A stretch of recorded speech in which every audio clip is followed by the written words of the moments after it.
This is Michigan's retirement coach, Mike Douglas. And I'm Heather Branch here with Mike to talk about ways that you can be working now to better prepare for your financial future. There is a lot to put in place when it comes to having a full plan, but Mike and his team are here to help you build that plan and work to make sure that you have all the boxes checked for your goals in your retirement years. LifePlanWealth.com is where you can begin your own conversation with Mike and his team. We also have links posted in the show notes, or again, find us anytime at LifePlanWealth.com. There is a different, if you are watching on YouTube, you are understanding what I'm about to say. If you are listening to the podcast, you can check out YouTube later. There's a different background happening behind you today, sir.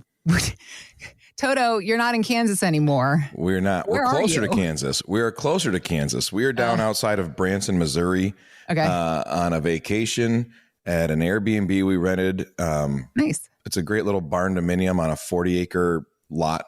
Nice. There's cows and all this stuff around, but we decided to come down. You know, Branson, I've heard so much about it, and so we're doing it. We got our family down here. We're watching a little basketball, going to Branson, eating at this place called Landry's, hopefully this afternoon, where they throw rolls at you. You know what? I think that I've been to that restaurant because when I did choir tour, and we would go when I was in high school, and our choir director would take us from one side of the country to the next. And we definitely went to a restaurant once where they threw, and of course we were all in high school and thought it was great. We're just bread being chucked at your head. Right. My goal today is not to be like a grumpy old man and just be like, can you please put it on my plate? You know, but instead to embrace the moment. Right. Also, they call it throwed, like THROWED, like not they've thrown, but some funny thing where they call it throwed rolls. And I'm not going to let the bad grammar bother me either. It's just going to be a day of vacation and enjoying. You're on vacation. I played a beautiful golf course here yesterday called Mountaintops, literally up at the peaks of the mountains down here. And you're golfing on, it was the most beautiful views. It's a really pretty, nice. I would have never thought Missouri would have some of the topography and like the height and everything, but it was beautiful. Love it. It's a great place. Who knew? Vacations in Missouri. A lot of people, because Branson, a lot of people come to Branson. I always thought it was just like a senior destination, like, because you hear about a lot of seniors coming down here. Now we're having a blast. I love it. That's awesome. All right. New favorite spot. Yep. Just a remote podcast. That's all we're doing. This, retirement coach on the road. That's what we're doing. No, I was going to say, you got nice for you vacation, but you got to put it off now for a little bit because we got to talk work. Got to talk shop, sir. Yeah. Yep, that's what we were here to do. Okay, well, let's do that. Let's talk shop, because I wanted to ask you about the idea.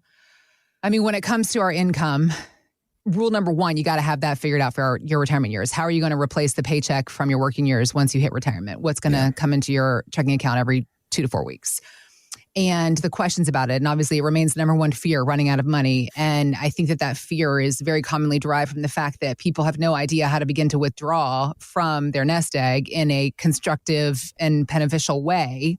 So the old school rule that has been the 4% withdrawal rule, it created in the 90s, I believe. Is that right? Where if you withdraw 4% from your savings every year, you should be able to not run out of money in retirement.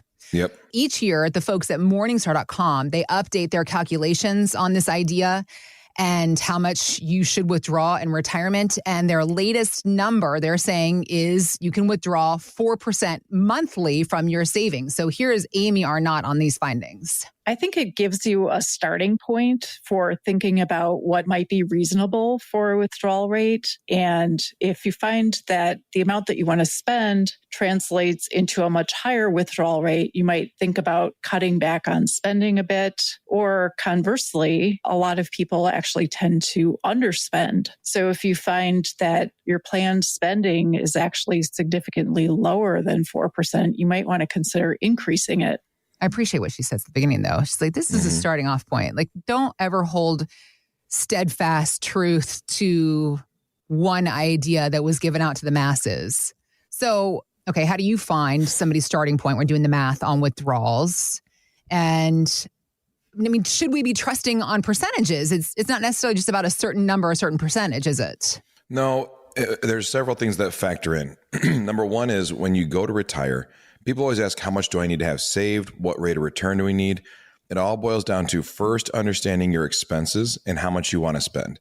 Because I've had people come in with several $1 million, and because their spending is out of control, because they're used to earning so much money, Right. That when they go to retire, they can't afford to live. And they say, well, I've got, $2.5, $3 million, but I want 250 grand a year to live off of. Well, that's pretty aggressive. And we need to make a crazy rate of return to try and keep it afloat. So it's about finding this balance. But if you know how much you're trying to spend or what you need to spend and what you need to net, really. So I want $5,000 a month net. I want $7,000 a month net, whatever the number is. You start there. Okay. Then you look at your investments total. So let's throw some numbers out. You say, I need $8,000 a month of income. That's our goal. Okay. What's your Social Security benefit going to be? Well, between me and my wife, we're going to get about $4,000 a month. All right. So now I need another $4,000 a month net after taxes to live off of. And then that number has to inflate over the years. So when we look at that, that's $48,000 a year. But since we need that net, it's probably more like $60,000, $62,000, $64,000 a year that we need to withhold from taxes and pay the government and then get you your $48,000. So now we've gone from I need $8,000 a month to now I only need $4,000 a month, but really I need more like $5,000 a month because of taxes. So once you start building these numbers out, all right, $60,000 is what I need. How much do you have saved? Well, I got $1 million. All right. Well, that's a 6% withdrawal rate because 60,000 on $1 million means we're pulling out 6%. Then how much is your portfolio going to earn in the market? Well, again, we're trying to have the tail not wag the dog because we want to build portfolios around the income need, not live income off the portfolio results. So if we can do that, we say, all right, gosh, I need 6% withdrawal rate. That may change the way our portfolios are built because that rule came around. So again, it was created in the 90s. William Bengen, I think it was in 1994, created the rule of 4%. And the whole idea was using fixed rates, treasuries, CDs, bank rates, all these things. You can steadily pull 4% out and the money will last you 30 years. That was the rule. Right. So you take 4% out, the money's going to last you 30 years. The average person retires around 65. If their money can make it to 95, then that's a win. If you make it past 95, hopefully you've got a little bit more leftover money, but you're probably not exactly traveling the world and spending a bunch of money. Right. So as a result, that was the rule. And then for a while it was disproven and it was actually shown to be not accurate anymore because the rates were so low, through 2010 through 2022, the rates were so low. Yeah. Our interest rates were so low that you couldn't get a fixed income rate paying you at a rate like he could in 1994. So then people were saying, well, really, it's more like the rule of 3% or 3.5%, 3.25%. So now Morningstar is saying back to the rule of 4% withdrawal rate. So if we back that number out, I need $60,000 a year to live off of. That's what I need. All right. Well, then you take your $60,000, what you need, divide it by 0.04, which means you actually need $1.5 million at retirement. Even though we would have said the rule of 4% is $40,000. I only need $48,000. So that it's like you need a $1.5 million for the rule of 4% to give you $60,000 a year. So we build those things out. Understanding these calculations, people say, why'd you divide by 0.04? That's just some of the financial math. You have to know to back it out. Yeah. But when we're looking at building a plan out, I remember specifically a family came in and they said, well, we are used to living on our Social Security and our RMDs. And they have a nice multi-million-dollar portfolio. And as we went through, we built a nice steady plan out, no worries, pretty easy. Well, then kind of suddenly the husband passed away. And it's a sad story. He was a wonderful, beautiful man. He passed away. Well, one of the things we built in is a married filing jointly tax bracket, which means to live on this, we're getting 2 Social Securities. We're getting a married filing jointly tax bracket, and it's a little bit more of a tax grace than what they're going to get.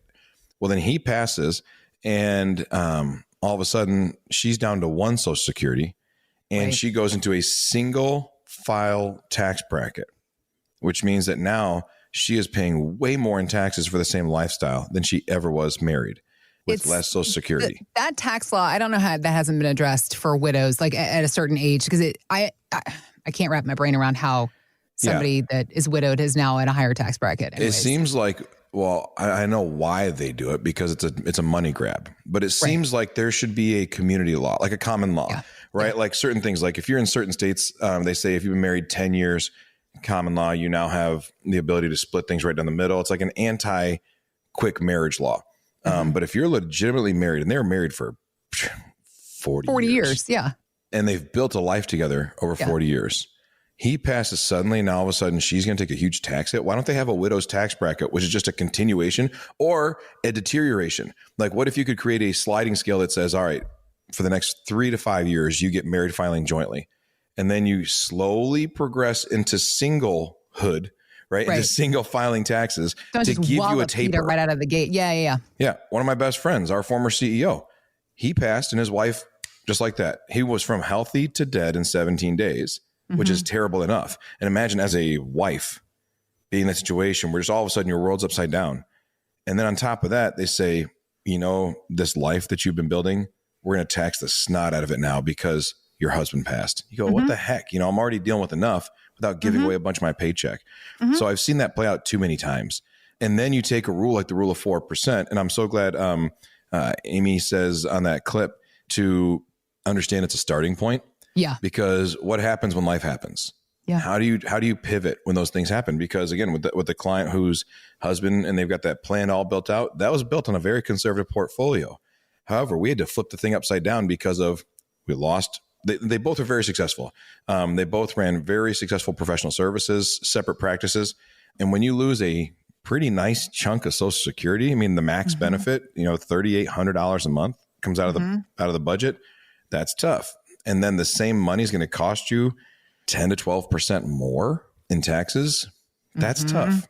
And so you have to recalibrate very quickly. And she went from her standard withdrawal rate that we set up to all of a sudden we have to really pivot back down to protect. And it's because they're generous people. Like that's one of the parts I think that's hitting her the hardest is that she's ultra philanthropic. She's very generous. They give to charities so much every year. They give to family. They give to so many people because they're such loving people. And now because of the lack of a widow's tax rate, because of the lack of, all the programs we have in this country, and not one of them is designed to help a widow taper their lifestyle. Instead, they just, boom, you're cut hard. Yeah. She's put in a position where it's like, well, I want to live this life. So do I stop giving to charity? Or do I keep giving to charity and not live in the beautiful home that my husband and I just like, it's tough because their whole desire is we work so hard for all these years. Now we want to give back. We want to love on people. We want to, every charity, every nature organization, all these beautiful things they did. And that puts people in hard positions. And so going back to the whole idea of this rule of 4% is how do you make sense of these rules when life happens and everything changes and the rules change? So what happened with her then? What did you have to figure out for her? We're still in the midst of it. So really? he passed away in the last year. Okay. And so it's, and on top of that, it's an ongoing process. Yeah, it is because finance is a relationship. It's not a moment. It is a constant conversation. We love the idea of buy this, I'm set, right? And that works with some products to a certain extent, right? You buy a really good mutual fund, you buy there are some annuities that are really good and some that are really bad, but you buy the right kind or the right thing. And if it fits for who you are, that's good. And if you can set and forget it, it's beautiful. However, when life happens, you have to have off ramps and ways to figure out how to protect yourself and your family. So is it then safe to say that, again, going back to this idea of this withdrawal rate, in a retirement course of 20, 30, 40 years, the withdrawal rate will likely change? Oh, yeah. And within our plan over the years. Yeah. It's only 30 years old and it's changed multiple times. It's funny. Right. I've quoted Morningstar when I was teaching at a college class that we had. I've quoted Morningstar because Morningstar disproved the 4% rule. About 7 years ago. About 7 years ago. They said it's the rule of 3.5. And I was like, okay, so they've disproved it. So I've literally in workshops just up until about 3 weeks ago said Morningstar, Yahoo Finance, all these different ones, they've shown that the rule of 4% doesn't work anymore. And here we are. Morningstar says, hey, rule of 4%. Now I'll be interested to see in 3 years. In 3 years when bank rates come back down, right? Because that's today's rate. And I think that's the problem. People say, oh, rule of 4%, so I'm good the rest of my life. Right. It's like a cherry pick time frame, to go through and say, as of today, with today's rates, if these things stay, well, we know things aren't going to stay. We know bank rates are staying where they are. If you go to a bank right now and say, I want a 6-month CD, they're going to give you 5%.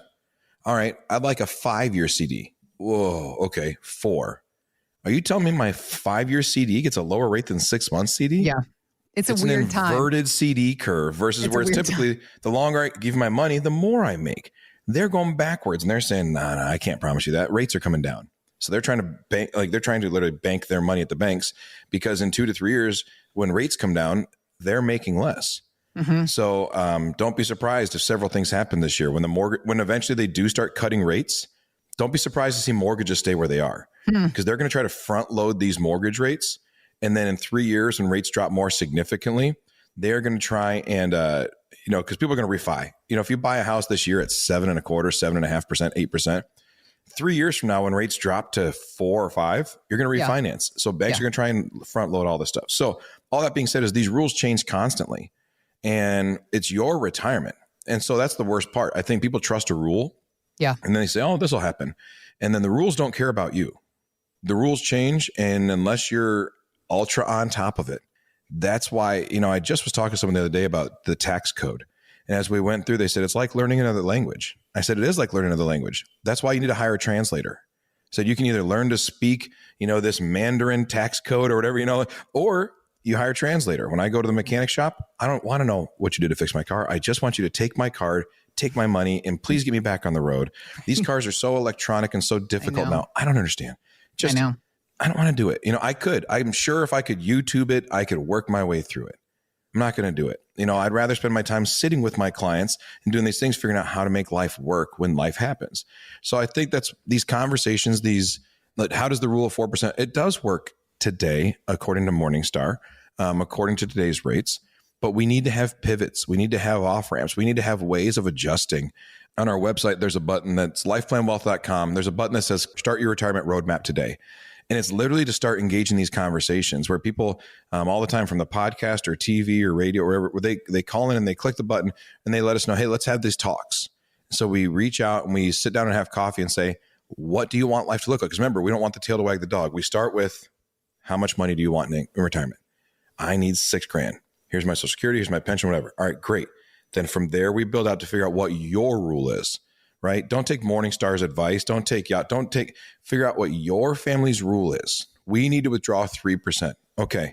Then as a result of what your family needs, we build portfolio models that says, here's how we accomplish those goals. So again, it's not Morningstar's money.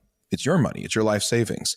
And like she says right on the Morningstar, I'm not coming after Morningstar because she says in the clip, this is a starting point to understand like what you should do.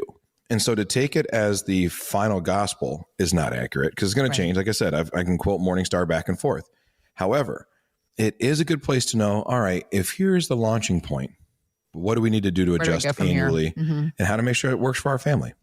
Again, lifeplanwealth.com is where you can go to start your conversation with Mike and his team, just figuring out how much to withdraw monthly, yearly, in what's hopefully going to be a decades long retirement for you and your family. Just that one factor. It continues to change. The questions around it continue to be abound, but you don't have to figure it out by yourself.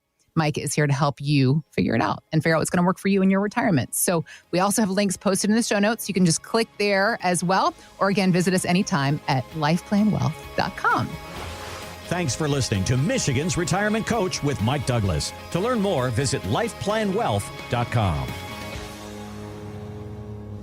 Michael Douglas is an investment advisor representative of Stewards Wealth Planning, LLC, a registered investment advisor. Financial professionals are not licensed in all 50 states. To find out if Michael Douglas is licensed in your state, please call 517-323-7526. Stewards Wealth Planning, LLC is not affiliated with nor endorsed by the Social Security Administration or any other government agency and does not provide legal or tax advice. Annuity guarantees rely solely on the financial strength and claims-paying ability of the issuing insurance company. By contacting us, you may be provided with information about insurance and annuity products offered through Michael B. Douglas, NPN number 9650939.